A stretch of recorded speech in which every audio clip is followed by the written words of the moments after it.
আমরা কারো ধর্মচর্চায় প্রতিবন্ধকতা সৃষ্টি করতে হবে এমন কথা বলছি না। আমরা তাদের নাগরিক অধিকার, তাদের নিরাপত্তা ও স্বাধীনতায় বিশ্বাসী, কিন্তু আমরা চাই তারা যেন ইসলামের নামে বিভ্রান্তি ছড়াতে না পারে।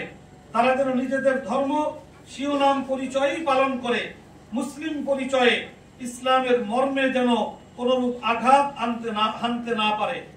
এ কারণে আমাদের সুস্পষ্ট আহ্বান, বাংলাদেশের অন্তর্বর্তীকালীন সরকার অতি দ্রুত কাদিয়ানী সম্প্রদায়কে সংখ্যালঘু অমুসলিম ঘোষণা করে তাদের জন্য সংখ্যালঘু অধিকার নিশ্চিত করুক।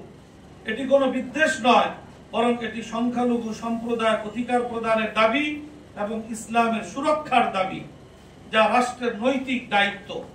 প্রিয় সাংবাদিক ভাইয়েরা, এই বাস্তবতা ও দায়িত্বের পরিপ্রেক্ষিতে সম্মিলিত খতমে নবুয়ত পরিষদ বাংলাদেশ আগামী 15 নভেম্বর 2025 শনিবার সকাল 9টায় ঐতিহাসিক সোহরাওয়ার্দী উদ্যানে আন্তর্জাতিক খতমে নবুয়ত মহাসম্মেলন আয়োজন করতে যাচ্ছে। ইনশাআল্লাহ ইনশাআল্লাহ এই সম্মেলনে অংশ নেবেন দেশ বিদেশের খ্যাতনামা ইসলামী চিন্তাবিদ, বিশ্ববরেণ্য মুসলিম নেতৃবৃন্দ, কলেজ, বিশ্ববিদ্যালয় এবং মাদ্রাসার ছাত্র শিক্ষক, সমাজের সর্বস্তরের সকল পেশার লক্ষ লক্ষ তৌহিদি জনতা। আমরা সেখানে সম্মিলিতভাবে ঘোষণা করব, বাংলাদেশের মানুষ খতমে নবুয়তের বিশ্বাসে এক ও অভিন্ন। আমরা রাসূলুল্লাহ সাল্লাল্লাহু আলাইহি ওয়াসাল্লামের সম্মান ও মর্যাদা রক্ষায় আপোষহীন। আমাদের দাবি সুস্পষ্ট, কাদিয়ানীদের রাষ্ট্রীয়ভাবে সংখ্যালঘু অমুসলিম ঘোষণা করতে হবে।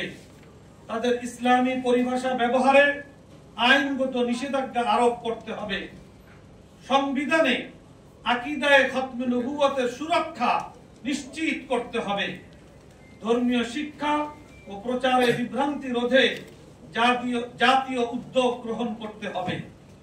পরিশেষে আমরা সরকার, প্রশাসন, গণমাধ্যম, রাজনৈতিক দল এবং নাগরিক সমাজের উদ্দেশ্যে দায়িত্বহীনভাবে বলতে চাই, খতমে নবুয়তের বিশ্বাস কোনো দলীয় বিষয় নয়, এটি সরাসরি ঈমান এবং ইসলামের মূল ভিত্তি।